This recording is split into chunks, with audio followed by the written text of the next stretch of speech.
Hi friends, welcome to Sneha food court.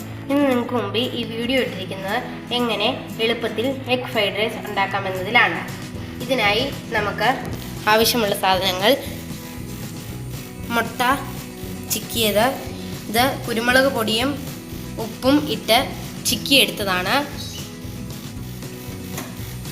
Beans, carrot ഒരു പിടി, beans ഒരു പിടി, ഒരു പീസ് ബട്ടർ, കുരുമുളക് പൊടി, ഉപ്പ്, ഇത്രമാണ് ഇതിനാവശ്യമായത്. നമുക്ക് ആദ്യം ഇനി ഉണ്ടാക്കുന്നതിലേക്ക് കിടക്കാം. സ്റ്റൗ കത്തിച്ച് പാത്രം ചൂടായ ശേഷം നമുക്ക് പച്ചക്കറികൾ വാട്ടിയെടുക്കാനുള്ളത്രയും എണ്ണ ഒഴിക്കാം. ആവശ്യത്തിന് എണ്ണ ഒഴിച്ചു. അതിനുശേഷം നമുക്ക് പച്ചക്കറികൾ ഇതിലേക്ക് ഇടാം.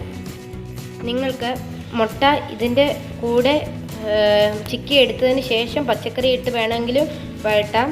അല്ലെങ്കിൽ ഞാൻ ഈ ചെയ്യുന്നത് പോലെ മുട്ട ചിക്കി മാറ്റി വെച്ച ശേഷം ബീൻസ്, ക്യാരറ്റ് എന്നിവ ഇളക്കി ശേഷം മുട്ടയിട്ടാലും മതി. എങ്ങനെ വേണമെങ്കിലും ചെയ്യാം. ഓപ്ഷനിൽ ഏത് വേണമെങ്കിലും ഉപയോഗിക്കാം.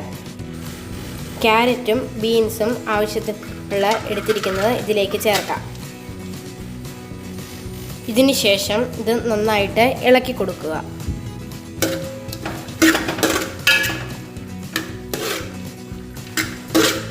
ഇതിന് ആവശ്യത്തിനുള്ള ഉപ്പും കൂടി ചേർത്ത്, പച്ചക്കറികൾക്ക് ആവശ്യത്തിനുള്ള ഉപ്പും കൂടി ചേർത്ത് വേണം ഇത് വഴട്ടാൻ.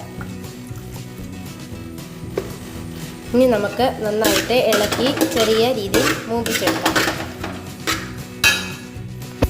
ഇതിപ്പോൾ നന്നായിട്ട് മൂത്ത് വന്നിട്ടുണ്ട്. ഇനി ഇതിലേക്ക് നമ്മൾ കുറച്ച് മുമ്പ് കുരുമുളക് പൊടി ഉപ്പും ചേർത്ത് ചിക്കി വെച്ചിരിക്കുന്ന മുട്ട ചേർക്കുക. തീ മീഡിയം ഫ്ലെയിമിൽ കുറച്ചിട്ട് വേണം ഇത് ചെയ്യാൻ. ഇനി നമ്മൾ മുട്ടയും ചേർത്ത് നന്നായിട്ടൊന്ന് ഇളക്കിയെടുക്കുക.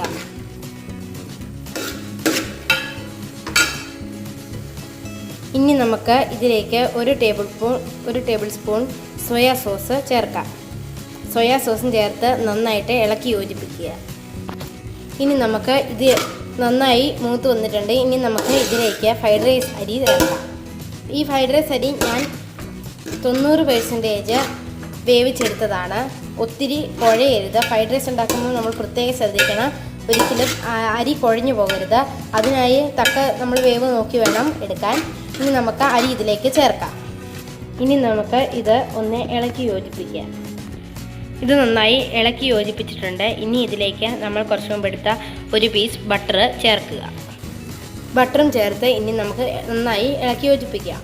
ഇതിപ്പം നമ്മുടെ ഫ്രൈഡ് റൈസ് ഇവിടെ റെഡിയായി വന്നിട്ടുണ്ട്. ഇനി നമുക്ക് സെർവിങ് പ്ലേറ്റിലേക്ക് മാറ്റാം. നമ്മുടെ എഗ്ഗ് ഫ്രൈഡ് റൈസ് ഇവിടെ സെർവിങ് പ്ലേറ്റിലേക്ക് മാറ്റിയിരിക്കുന്നു. ഇനി ഇതെല്ലാം എല്ലാവരും നിങ്ങളിത് ഉണ്ടാക്കി നോക്കണം.